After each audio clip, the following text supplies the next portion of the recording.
Halo semuanya, selamat siang. Kenalin, nama aku Veronica Hitarianti dengan NIM 44251132 dan kelas 441A06 dari Prodi Ilmu Komunikasi. Di sini saya akan menganalisis pidato Bapak Presiden Prabowo Subianto dalam acara Hari Peringatan Guru Nasional 2025. Let's go watching! Pendidikan mungkin bagian dari itu, tapi di Indonesia pendidikan mata anggaran yang paling besar. Tapi yang ingin saya ingatkan untuk semua aparat dari pusat sampai provinsi sampai kabupaten, kepala dinas, para gubernur, para bupati, pastikan anggaran pendidikan sampai ke tujuan yang kita tujukan.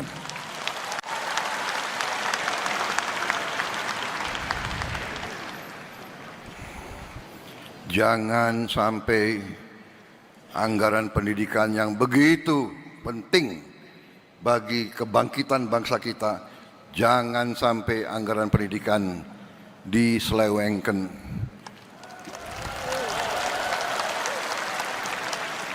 Jangan sampai anggaran pendidikan dikorupsi.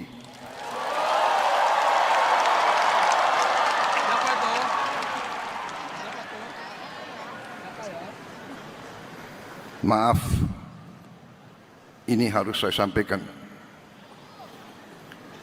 Saudara-saudara,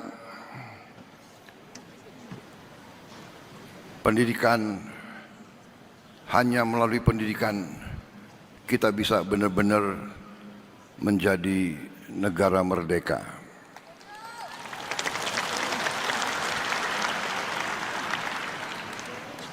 Karena itu Hari Guru Nasional ini kesempatan sekali lagi saya ucapkan penghargaan, terima kasih saya atas nama bangsa dan rakyat Indonesia. Terima kasih saya kepada semua guru yang ada di Indonesia, semua guru dari semua tingkatan. Saudara-saudara sekalian,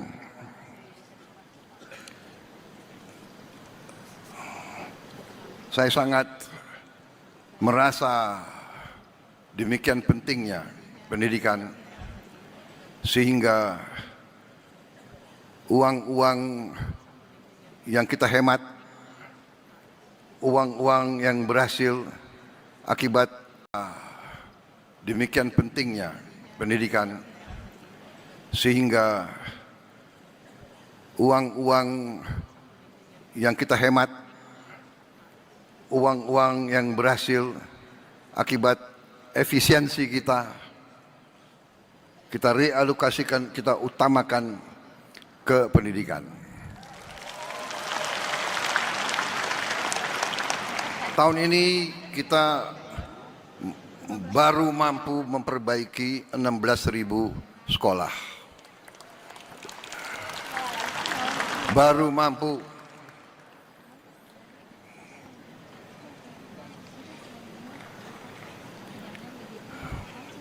Saya minta maaf sebagai presiden Anda, saya baru mampu mengalokasikan 16.000 sekolah. Tapi tahun depan saya bertekad untuk melipat gandakan itu.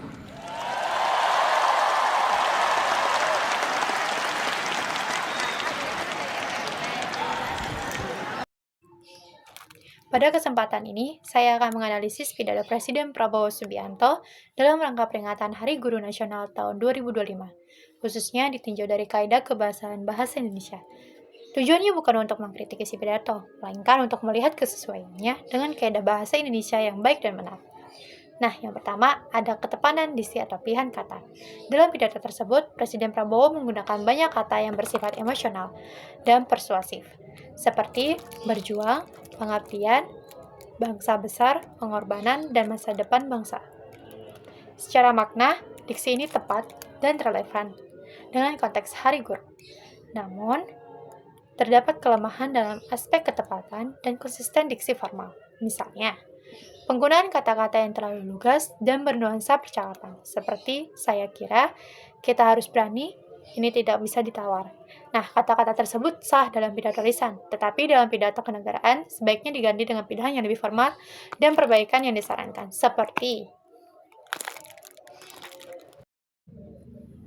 nah, dari kata saya kira, itu bisa diubah dengan saya berpendapat atau saya meyakini. Lalu dari kata ini tidak bisa ditawar, itu bisa diubah dengan hal ini bersifat mutlak.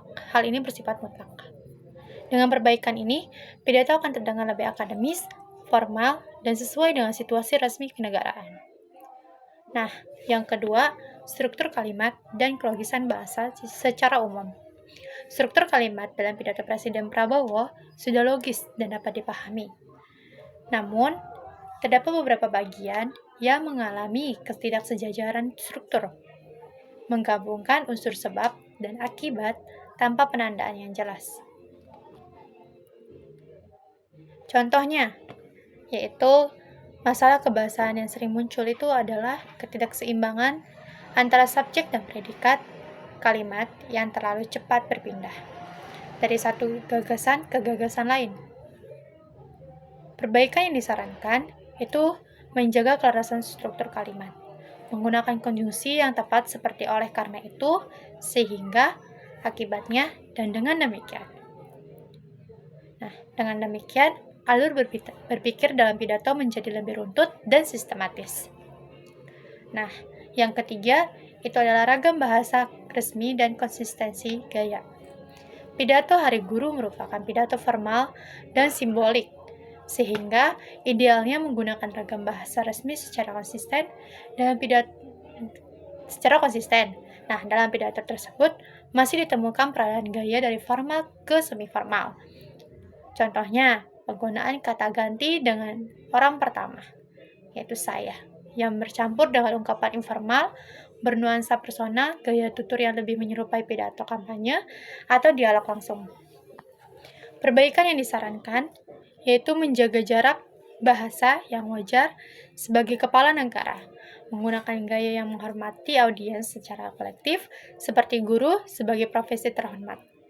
Hal ini penting agar pidato tetap berwibawa dan sesuai dengan konteks kenegaraan. Nah, yang keempat, itu adalah lafal dan intonasi.